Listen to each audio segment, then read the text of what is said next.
प्रकृति हमारे जीवन का आधार है, जिसमें वायु, पानी, मिट्टी, पेड़ पौधे, नदियाँ और पहाड़ शामिल हैं। यह हमें शुद्ध हवा, शुद्ध पानी, भोजन और जीवन जीने के लिए आवश्यक संसाधन प्रदान करती है।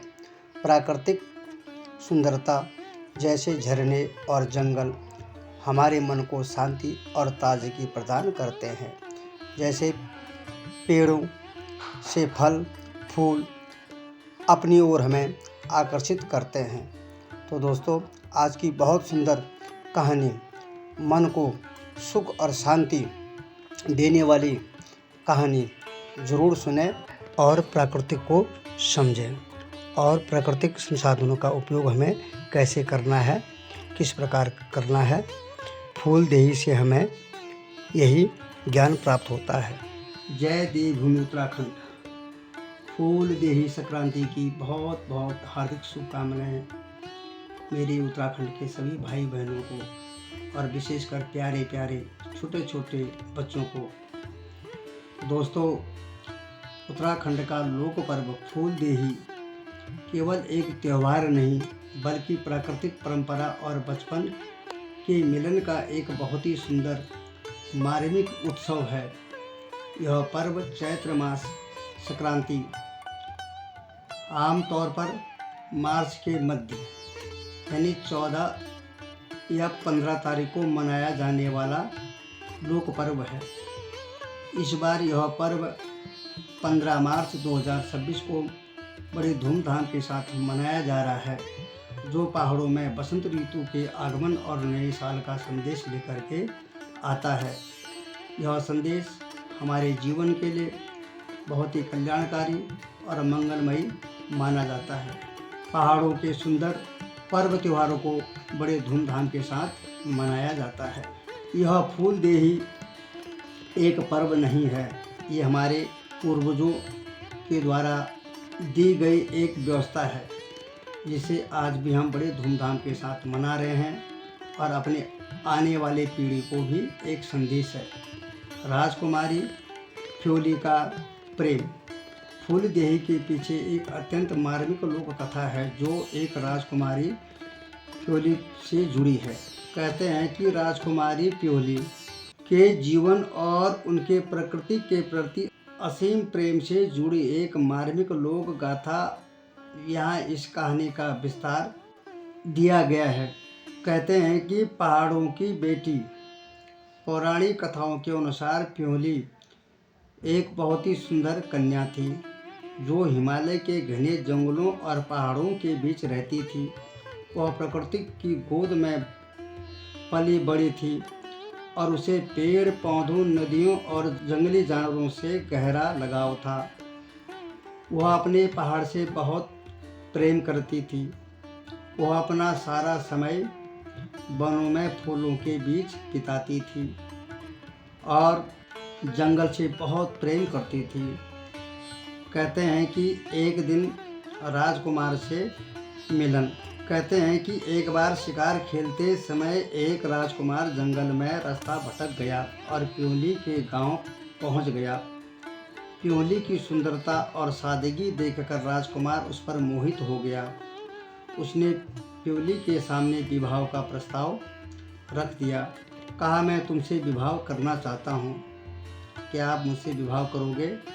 आप सुंदर हैं, नाना प्रकार के गुणों से संपन्न हैं, मुझे आप बहुत पसंद हैं। इस प्रकार कहते हैं कि फ्योली ने भी शादी के लिए हाँ कर दी, विवाह का प्रस्ताव स्वीकार कर लिया और फ्योली का विवाह राजकुमार से हो गया और वह अपने प्यारे पहाड़ों को छोड़कर दूर महल में चली गई। महल की सुख सुविधाओं के बीच भी फ्योली का मन नहीं लगा, क्योंकि उसे अपने पहाड़, अपने जंगल, जमीन, नदियों से बहुत लगाव था। उसे बार बार अपने पहाड़ के ऊंचे देवदार के पेड़ और जंगली फूलों की बहुत याद सताने लगी और उनकी वियोग में तड़पने लगी। कहते हैं कि एक दिन उसे मायके की याद और पहाड़ों से दूर रहने का गम में फ्योली धीरे धीरे बीमार होने लगी। जब उसकी स्थिति बिगड़ने लगी तो उसने अपनी अंतिम इच्छा व्यक्त की। उसकी मृत्यु के बाद उसे उसके पहाड़ों की गोद में दफनाया गया और वह फूल बनकर फिर उसी पहाड़ में उसने जन्म लिया फूलों के रूप में। उससे उसकी इच्छा अनुसार पहाड़ों में दफनाया गया था। कहा जाता है कि जिस स्थान पर उसे दफनाया गया था वहाँ बसंत ऋतु में एक अत्यंत सुंदर पीला फूल खिला, जिसे लोगों ने उसकी याद में प्योली नाम दिया। और उस दिन से आज तक हमारे पहाड़ों में फूलदेही त्यौहार को प्योली के नाम से जाना जाता है और बड़े धूमधाम से उनकी याद में इस पर्व को मनाया जाता है। फूलदेही को बाल पर्व भी कहा जाता है, क्योंकि इससे मुख्य भूमिका बच्चों की होती है। सुबह उठकर जंगल में जाकर के फूल तोड़ना, फूल चुनना और घर में आकर के अपनी टोकरी को सजाना। ये बच्चे सुबह से लग जाते हैं अपने कार्य पर और कहते हैं कि चैत्र महीने की संक्रांति की सुबह बच्चे और छोटी बिटियां, जिन्हें फुलारी कहा जाता है, जल्दी उठकर आसपास के जंगलों और खेतों में फ्योली, बुरांस का लाल फूल, कंचनार जैसे ताजे जंगली फूल इकट्ठा करते हैं और घर में आकर के देहरी पूजन करते हैं। बच्चे इन फूलों को बांस की बनी एक टोकरी में सजा कर रखते हैं और गांव के घर घर के मुख्य द्वार यानी देहरी पर फूल और चावल चढ़ाते हैं और सबको आशीर्वाद के रूप में सुंदर फूलदेही के गीत गुनगुनाते हुए हंसते खेलते जाते हैं। और पारंपरिक गीत फूल चढ़ाते समय बच्चे एवं पारंपरिक गीत गाते रहते हैं। फूल देही छम्मा देही, देणी द्वार भर भकार, यो देही कह देही देणदार। यानी इसका अर्थ सीधा सीधा होता है, फूलों में देहरी सजी है, यह द्वार समृद्धि का द्वार है। घर परिवार में अन्न के भंडार भरा रहे, घर में किसी भी चीज़ की कोई कमी ना हो, इस प्रकार का आशीर्वाद जो है प्राप्त होता है। और आशीर्वाद और उपहार घर की महिलाएं बच्चों को फूल चढ़ाने के बाद उन्हें आशीर्वाद देती हैं और टोकरी में गुड़, चावल, मिठाई, टॉफी और रुपया पैसे जैसे उन्हें भेंट में अर्पण करते हैं। फूलदेही का महत्व है मित्रों प्रकृति से प्रेम। यह पर्व बताता है कि मनुष्य और प्रकृति का रिश्ता अटूट है। यह फूलों और जंगलों के संरक्षण का संदेश देता है। जितना भी हम अपने जंगलों को उनकी रक्षा करेंगे, हमें मूलभूत रूप से प्राकृतिक संसाधन प्राप्त होंगे, हमारे जल जमीन सब बचे रहेंगे, तो हमारा जीवन भी बचा रहेगा। इसलिए विशेष करके हमें जंगलों में पेड़ लगाना और अपनी नदियों की रक्षा सुरक्षा करना, जिससे हमें सभी प्रकार की सुविधाएं प्राप्त होती हैं। और कहते हैं कि सामाजिक सद्भाव यह बच्चों के माध्यम से गांव के हर घर को जोड़ता है और प्यार और भाईचारा को आगे बढ़ाता रहता है। इसीलिए इस पर्व को बड़े धूमधाम के साथ मनाया जाता है। यह सर्दियों की विदाई और बसंत के आगमन का जश्न है, खुशी का क्षण होता है जो जीवन में नई आशा और उत्साह को देता है। फूलदेही उत्तराखंड की संस्कृति में प्रकृति के प्रति आभार व्यक्त करने और उसे संजोए रखने का एक खूबसूरत पर्व और रंगीन और बाल सुलभ पर्व के रूप में मनाया जाता है। फूलदेही पर्व के साथ घोगा देवता की कहानी भी जुड़ी है, जिन्हें फूलों की देवी माना जाता है।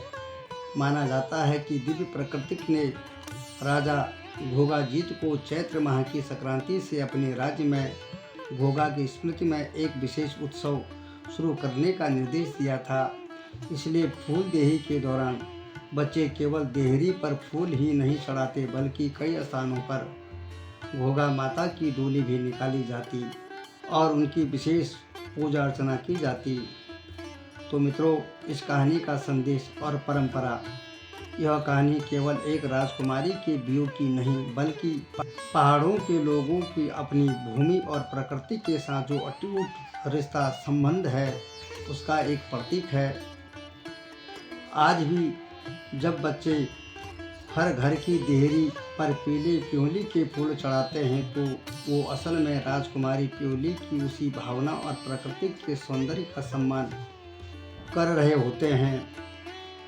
और पारंपरिक गीतों के साथ जो है सभी को अपना आशीर्वाद देते हैं।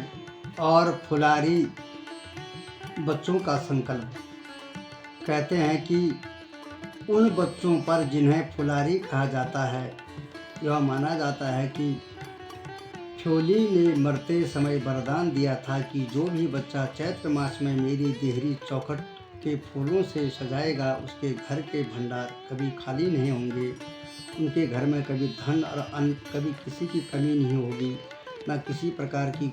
और कहते हैं कि महीने भर चलने वाले इस पर्व के अंतिम दिन बच्चे अपनी टोकरियों को सजाकर गांव के मंदिर या धार पहाड़ की चोटी पर जाते हैं, वहां से प्योली के फूलों को विदा करते हैं। यह दृश्य बहुत ही भावुक होता है, जैसे किसी बेटी को मायके से विदा किया जा रहा है, उसी तरह विदा करते हैं और भावुक हो जाते हैं। प्योली की कहानी हमें सिखाती है कि बेटी और प्राकृतिक दोनों एक समान हैं। यदि आप उन्हें उनकी जड़ों, पहाड़ों, मिट्टी से अलग करेंगे तो वे मुरझा जाएंगे। फूलदेही पर्व इसी जड़ से जुड़े रहने का उत्सव है और इसी तरह यह पर्व आगे भी धूमधाम के साथ मनाते रहेंगे और नई पीढ़ी के लिए भी एक सुंदर सा संदेश होगा और सबका कल्याण, सबका मनोरथ, सबका जीवन धन धान्य से परिपूर्ण होगा। तो दोस्तों, आज की कहानी आपको कैसी लगी ज़रूर कमेंट के माध्यम से बताइएगा और कहानी अच्छी लगे तो चैनल को लाइक करिएगा, सब्सक्राइब करिएगा। और आप सभी मित्रों का बहुत बहुत धन्यवाद। एक बार पुनः सभी भाई बहनों को फूलदेही लोक पर्व की बहुत बहुत हार्दिक शुभकामनाएं। जय श्री राधे, जय श्री कृष्ण।